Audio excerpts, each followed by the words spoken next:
MLC ఎన్నికల ప్రచారంలో భాగంగా ముఖ్యమంత్రి రేవంత్ రెడ్డి నిజామాబాద్లో పర్యటించనున్నారు. మరిన్ని వివరాలు మా ప్రతినిధి జైపాల్ ప్రత్యక్ష ప్రసారం ద్వారా అందిస్తారు.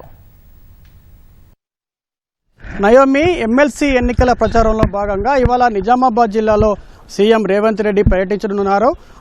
కాంగ్రెస్ పట్టభద్రుల ఎమ్మెల్సీ అభ్యర్థి నరేందర్ రెడ్డి విజయాన్ని కాంక్షిస్తూ ఇవాళ జిల్లాలో ప్రచారం చేయనున్నారు.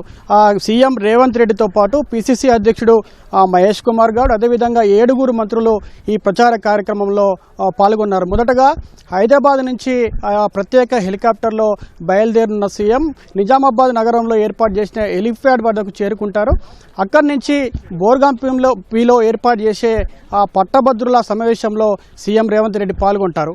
ఆ తర్వాత ఇక్కడ సమావేశం ముగిశాక మంచిర్యాలలో జరిగే పట్టభద్రుల సంకల్ప సభలో పాల్గొంటారు. అక్కడ బహిరంగ సభ ముగిసిన తర్వాత కరీంనగర్లో జరిగే బహిరంగ సభలో సీఎం రేవంత్ రెడ్డి పాల్గొన్నారు. మొత్తంగా రాష్ట్ర వ్యాప్తంగా 3 స్థానాలకు ఎమ్మెల్సీ ఎన్నికలు జరుగుతుండగా కాంగ్రెస్ అధికార పార్టీగా ఉండి కేవలము పట్టభద్రుల ఎమ్మెల్సీ స్థానంలోనే పోటీ చేస్తుంది. ఈ నేపథ్యంలోనే ఈ ఎమ్మెల్సీ స్థానంలో గతంలో 2019 ఎన్నికల్లో జీవన్ రెడ్డి పోటీ చేసి విజయం సాధిస్తారు. ఈ నేపథ్యంలోనే కాంగ్రెస్ పార్టీ మళ్ళీ సిట్టింగ్ స్థానాన్ని ఖచ్చితంగా నిలబెట్టుకోవాలనే ప్రయత్నంలో భాగంగానే కాంగ్రెస్ పార్టీ ఈ ఎన్నికలను ప్రతిష్టాత్మకంగా చేసుకుంది. ఇప్పటికే జిల్లాలకు చెందినటువంటి మంత్రులు, ఎమ్మెల్యేలు, ఎమ్మెల్సీలు వీళ్ళందరూ కూడా మండల నియోజకవర్గ కేంద్రాల్లో విస్తృతంగా పర్యటించి అక్కడ సభలు సమావేశాలు నిర్వహించారు. ఇక్కడ ఎన్నికల ప్రచారానికి దాదాపు కేవలం 2 రోజుల సమయం ఉంది. ఈ నేపథ్యంలోనే స్వయంగా ఇవాళ సీఎం రేవంత్ రెడ్డి ఈ ప్రచారంలో పాల్గొంటున్నారు. ఈ నేపథ్యంలోనే సీఎం రేవంత్ రెడ్డి రాకను పురస్కరించుకొని ఇటు పోలీసులు సైతం పటిష్ట బందోబస్తు ఏర్పాటు చేశారు.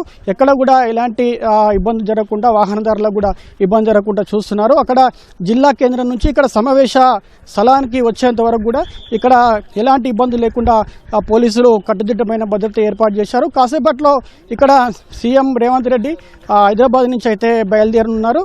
బయలుదేరిన తర్వాత ఇక్కడ సమావేశానికి అయితే వస్తారు. మనం ఇక్కడ ప్రస్తుతం మనతో పాటు మాట్లాడడానికి ఎమ్మెల్సీ అభ్యర్థి ఉన్నారు. ఆయనతో మాట్లాడే ప్రయత్నం చేద్దాం.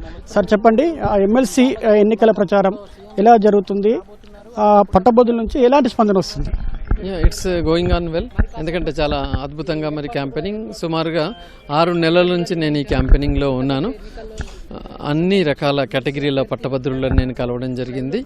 అండ్ ఎన్నో సమస్యలు వారి కూడా తెలుసుకోవడం జరిగింది. మరి ఖచ్చితంగా పట్టభద్రులకు ప్రభుత్వానికి మధ్యగా వారధిగా ఉంటూ మరి సమస్యల సాధన దిశగా మరి నిరంతరం పట్టభద్రుల వైపు నేను ఉంటానని చెప్పేసి సందర్భంగా కోరుతున్నాను. మొత్తంగా అయితే ప్రచార సమయానికి కేవలం 2 రోజులు మాత్రం ఉంది. ఈ 2 రోజుల్లో ప్రచార శైలి ఎలా ఉండనుంది?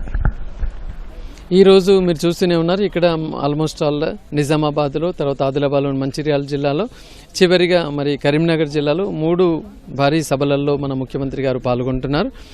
అలాగే ఇంకా మిగిలి ఉన్నది రేపు ఒక్కరోజు. ఆల్మోస్ట్ ఆల్ ఇప్పటికే మరి కాంగ్రెస్ పార్టీ అభ్యర్థి అయిన నేను ఆల్మోస్ట్ ఆల్ చాలా డేస్ నుంచి నేను ఉన్నాను కాబట్టి ఇప్పుడు అంత పెద్దగా రిస్క్ లేదా టెన్షన్ అన్న విధానం లేదు. జనరల్లీ హైదరాబాద్లో తర్వాత దూర ప్రాంతాల్లో ఉన్న వాళ్ళని, అట్లాగే బూత్ మండల్ హెడ్ క్వార్టర్లో ఉండి విలేజెస్లో ఉన్న వాళ్ళని ఏ రకంగా వారికి చేయాలన్న దాని మీద దృష్టి పెట్టాను. Rest all it's good.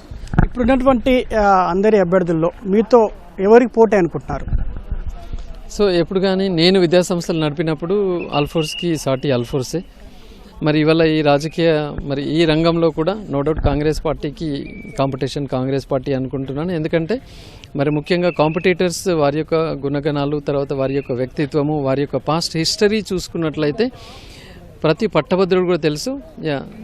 Narender Reddy గారి యొక్క క్వాలిటీస్, తర్వాత నరేందర్ రెడ్డి గారి యొక్క చిత్తశుద్ధికి సరి సమానంగా ఇంకెవరూ లేరు అని వాళ్ళు గమనిస్తున్నారు. కాబట్టి నేను అనుకుంటున్నాను ఇది కంప్లీట్గా వన్ సైడ్గా ముందుకు వెళ్తుందని భావిస్తున్నాను.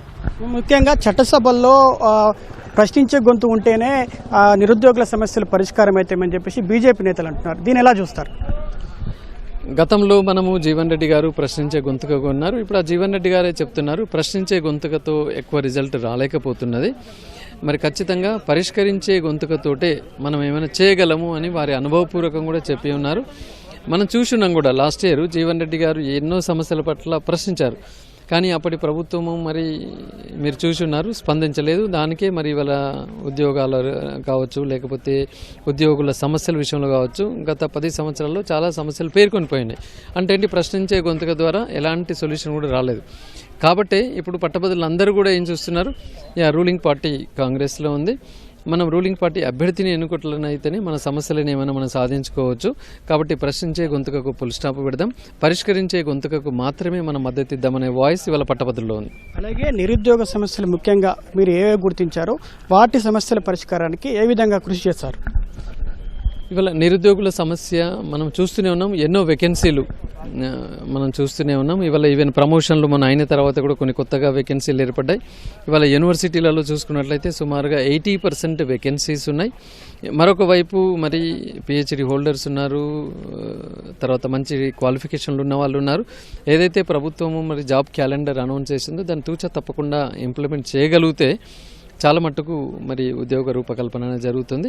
మనం మొన్న చూసినాం, 2008 డిఎస్సి క్లియర్ అయింది. అంటే ఆఫ్టర్ 17 ఇయర్స్ 17 సంవత్సరాల తర్వాత మరి దాన్ని క్లియరెన్స్ చేసి ఉన్నారు. ఇవాళ చాలా ఇష్యూలు కూడా కొన్ని సంవత్సరాల తర్వాత ఇంకా మాకు ప్రమోషన్ రావు అనుకున్న వాళ్ళకి మరి మన ప్రభుత్వం ప్రమోషన్లు ఇచ్చింది. ట్రాన్స్ఫర్ల విషయంలో కూడా ఇలా చాలా చక్కగా ముందు జరుగుతుంది. నో డౌట్ ఎట్ ఆల్ రాబోయే 1 ఇయర్లో ఇంకా చాలా రిక్రూట్మెంట్స్ జరుగుతాయని చెప్పేసి ఆశాభావంతో ఉన్నాను. అదేవిధంగా మీపై సామాజిక మాధ్యమాల్లో జరుగుతున్న ప్రచారాన్ని ఎలా చూస్తారు? ఇది చూస్తూనే ఉన్నాము. ఎట్లయినా కాంగ్రెస్ అభ్యర్థి నరేందర్ రెడ్డి గెలుస్తాడు అన్న ఉద్దేశంగా మరి ఉన్న కాంపిటీటర్స్ అందరు కూడా ఒకటే సోషల్ మీడియా దాడి అనేది నా మీద చేస్తున్నారు. కానీ మరి ముఖ్యంగా ఈ 4 జిల్లాల ప్రజలందరికీ, పట్టభద్రులకి ముఖ్యంగా తెలుసు, అల్ఫోర్స్ నరేందర్ రెడ్డి గత 30 సంవత్సరాల నుంచి ఏ విధంగా ఆంధ్ర కార్పొరేట్లకు ధీటుగా ఒక నాణ్యమైన విద్యను అందిస్తూ చక్కటి క్రమశిక్షణతో విలువలతో కూడిన విద్యను అందించాను అనేది ఇవాళ ప్రతి ఒక్కరికి కూడా తెలిసిందే. తర్వాత సమాజంతో నేను ఖచ్చితంగా సమాజంకి ఏదోటి చేయాలని ఎన్నో రకాల మరి ఇవాళ సేవా కార్యక్రమాలలో నేను పాల్పంచుకున్నాను. అదే మన కాంపిటేటర్ చూస్తున్నట్లయితే బీజేపీ కావచ్చు, బీఎస్పీ కావచ్చు, ఇంకోరు కావచ్చు, వారి ద్వారా ఒక ఉద్యోగం కూడా ఈ 4 జిల్లాలో ఎవరికి రాలేదు. నేను ఇవాళ 5,000 మందికి నేను మరి ఇవాళ ఉపాధి కల్పిస్తున్నాను. అలాగే వారు వాళ్ళ జీవితంలో ఎక్కడ కూడా ఒక రూపాయి ఎలాంటిది కూడా చేయలేదు. మరి నేను వేలాది మందికి ఉచిత విద్యను అందించాను. నేను కొన్ని వేల కుటుంబాలకు ఉపాధిని అందిస్తున్నాను.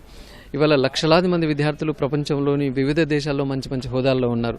కాబట్టి ఇదే ప్రశ్న, సేమ్ ప్రశ్న నరేందర్ రెడ్డి ఏం చేసాడు అనే దానికంటే ముందు మిగతా అభ్యర్థులు 3-4 కూడా సేమ్ క్వశ్చన్ అక్కడే వేసి మార్కులు వేస్తే నాకే అత్యధిక మార్కులు వస్తాయి.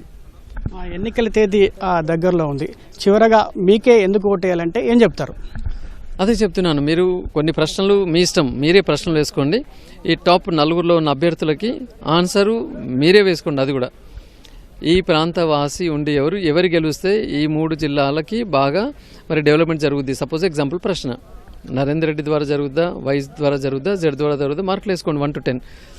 అలాగే ఇంతవరకు గతంలో ఈ ప్రాంతానికి ఎవరైనా చేసింది ఉందా అనే ప్రశ్న, ఆన్సర్ మార్కులు వేసుకోండి 1 to 10 ఈ ముగ్గురికి. కాబట్టి నో డౌట్ ఎట్ ఆల్, ముఖ్యంగా నేను ఈ ప్రాంతంలోనే పెరిగి ఉన్నవాడిని, ఈ ప్రాంతంలోనే ఉండేవాడిని. బట్ మిగతా కాంపిటేటర్స్ అందరూ కూడా హైదరాబాద్ నుంచి దిగిన వాళ్ళు. ఒక 4 నెలల కింద వాళ్ళు కరీంనగర్ కానీ, మెదక్ కానీ, నిజామాబాద్ కానీ, ఆదిలాబాద్ వాసులకి అసలు పేరు కూడా ఏమాత్రం సుపరిచితం లేని వ్యక్తులు వాళ్ళు.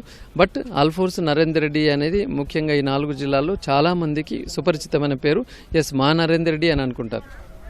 ఇది మొత్తంగా అక్కడ నిరుద్యోగులకు ప్రభుత్వానికి వారధిగా ఉంటూ వారి సమస్యల పరిష్కారం కోసం కృషి చేస్తానని చెప్పేసి పట్టభద్రుల ఎమ్మెల్సీ అభ్యర్థి నరేందర్ రెడ్డి చెప్తున్నారు. ఇక కాసేపట్లో అయితే హైదరాబాద్ నుంచి సీఎం రేవంత్ రెడ్డి బయలుదేరున్నారు. అక్కడికి వచ్చాక నిజామాబాద్ చేరుకున్న అనంతరం ఇక్కడ బోర్గంపల్లిలో ఏర్పాటు చేసే పట్టభద్రుల సమావేశంలో అయితే ఆయన పాల్గొన్నారు. ఇది ఇక్కడ సీఎం రేవంత్ రెడ్డి పర్యటనకు సంబంధించిన తాజా పరిస్థితి. Over to studio.